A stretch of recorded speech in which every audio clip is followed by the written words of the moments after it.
Hello everybody, welcome back to Tom Reads Things. My name's Tom. I hope you're all very well. Hope you're having a lovely day. Hope you're having a lovely week. Very much looking forward to the weekend. Hope we're going to have some more of this weather that we're having in the UK. It is lovely.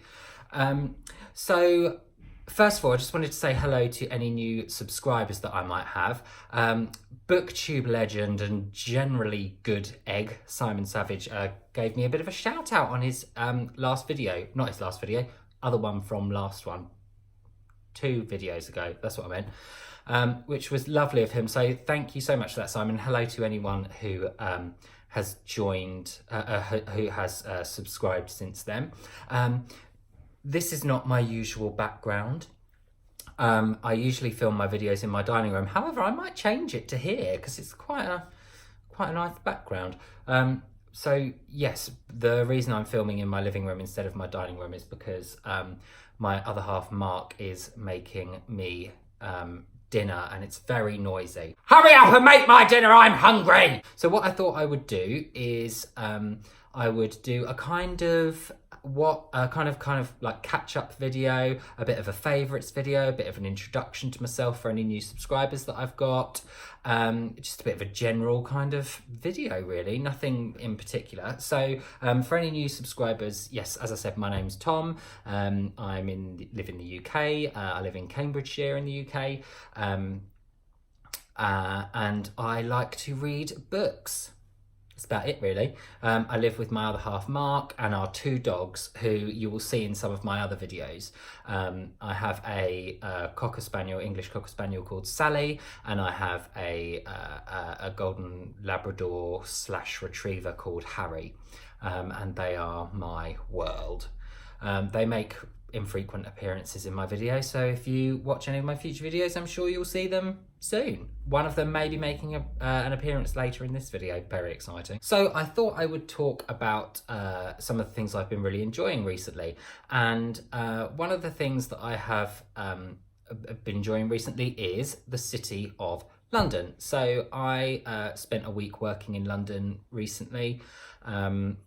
I work for a branch of the University of Cambridge, and I had a week of workshops in London, in central London, and I kind of rediscovered my love for London. I don't really get to visit London as much as I would like to. And a couple of weeks before, I was in New York, and I have a New York vlog video, which you can, I would link it down below, but I'm not really sure I know how to do that, to be honest.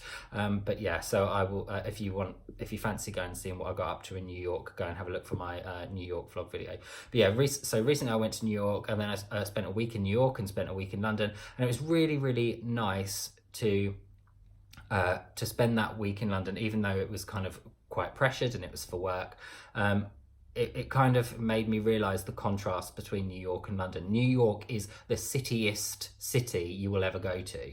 And I love it for that, but it is so full on. And what I really enjoyed about this recent trip to London is the kind of contrast between the parts of London that I was in and New York. So I was lucky enough to be working in Trafalgar Square during the daytime, and then my hotel where I was staying was in Bloomsbury. So it was a really nice walk through central London, back to the hotel every night. And one of the things I really enjoyed was all the kind of bookish spots around Bloomsbury. So obviously it has connections with the Bloomsbury Group, which was really cool, and also very close to our hotel, and I didn't get to visit it, and I'm gutted about it. I really wish I had the time.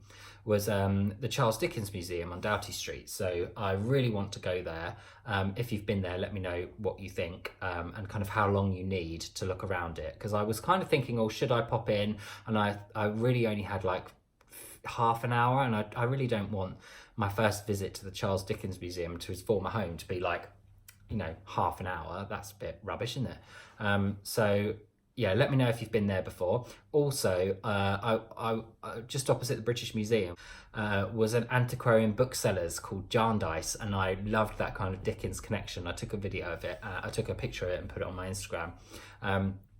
So yeah, that was really nice. And I went to 2 of my favourite bookshops in London while I was there. I managed to finished a bit earlier one day, and before I met my friend Sarah Yorkie Beast, for dinner, I managed to go to a couple of bookshops. One of them was Hatchard's in Piccadilly, and I bought a book there, which was, what book did I buy there? Oh yeah, I bought a book called How to Be a Tudor. And the other bookshop that I visited was Daunt Books in Marylebone. I never know how to say that. Marylebone, something like that. Something Bone, which was great, and I love that bookshop. It's such a beautiful bookshop. However, I really don't understand how the layout of it and like how to find a book in there. So if anyone knows, please let me know below.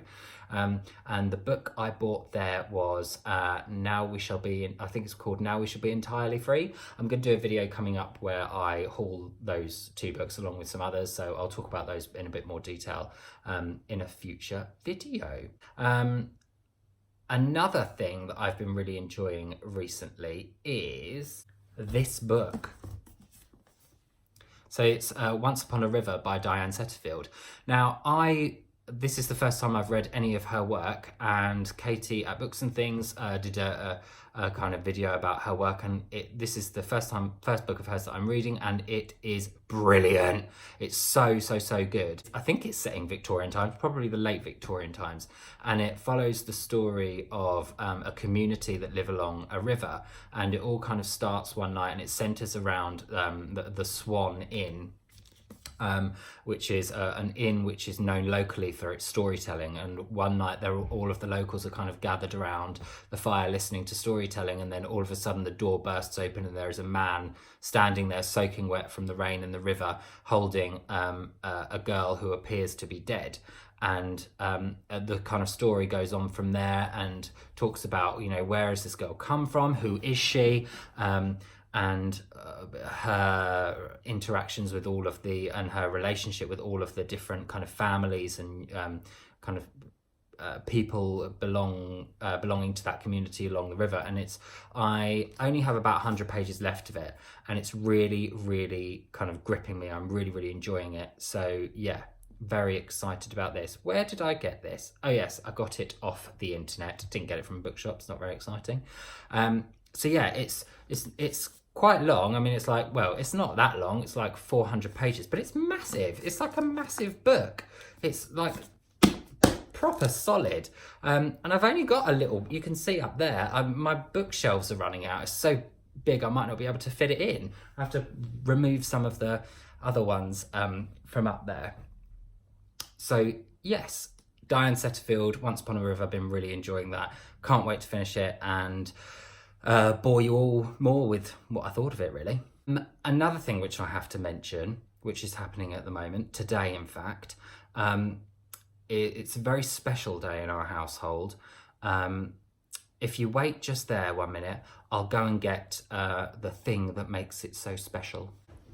Oh, here she is! So this is Sally. She is my 4-year-old Cocker Spaniel, and it's her birthday today. Sally, look! Say hello to the ladies and gentlemen. Look at her.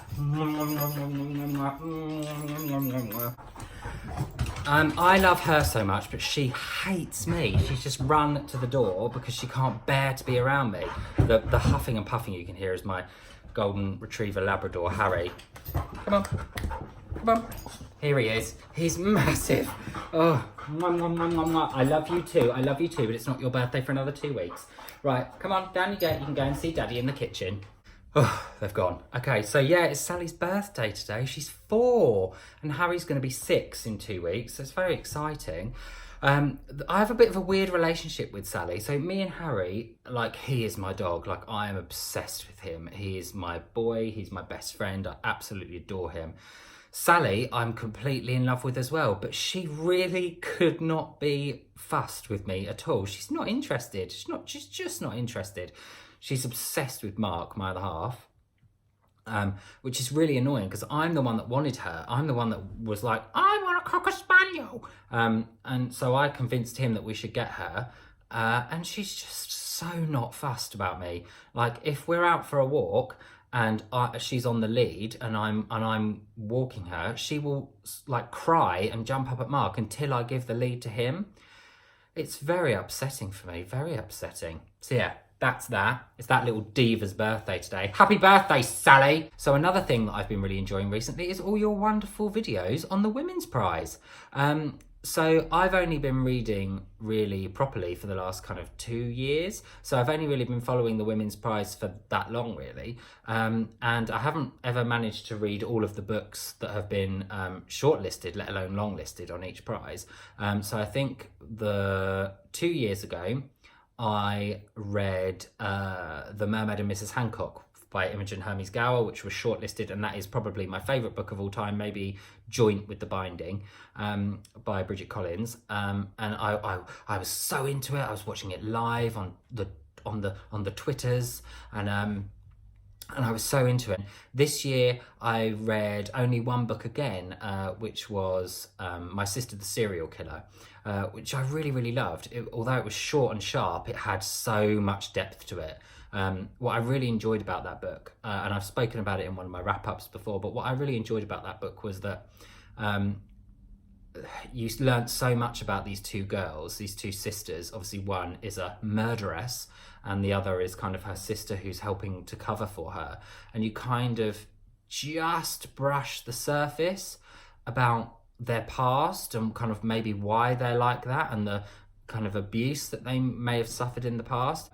Yankan Braithwaite, who's the author of the book, tells you every single thing that's happened to them in their past, all of the abuse, without saying it in words at all. So she gives you a tiny snippet and maybe hints at it, but at hinting at it and only hinting at it, she gives you everything. And that, for me, was really amazing in such a short, sharp book that was really quite plot driven, felt really, really great. So that's what I really liked about that. And I'm super pleased to see it listed for the prize and then shortlisted. But really excited to read An American Marriage, which eventually won. Yeah, that sounds really, really interesting. So let me know if you've read that. Let me know if you've read My Sister the Serial Killer. Let me know if you've read The Mermaid and Mrs. Hancock. I always love hearing about that. But yeah, I've been loving all of your kind of YouTube videos about the Women's Prize. I've been especially enjoying Simon's videos that he's done with his mum. They're so good. They're so funny. Really make me laugh. I think on his last video, his mum was like, I'm just really excited, and he was like, the end, and it just absolutely cracked me up. So yeah, go and watch his videos on the Women's Prize as well. So yeah, that's me. I'll be back in a couple of days with a book haul video, and probably a more kind of in-depth review of Once Upon a River by Diane Setterfield.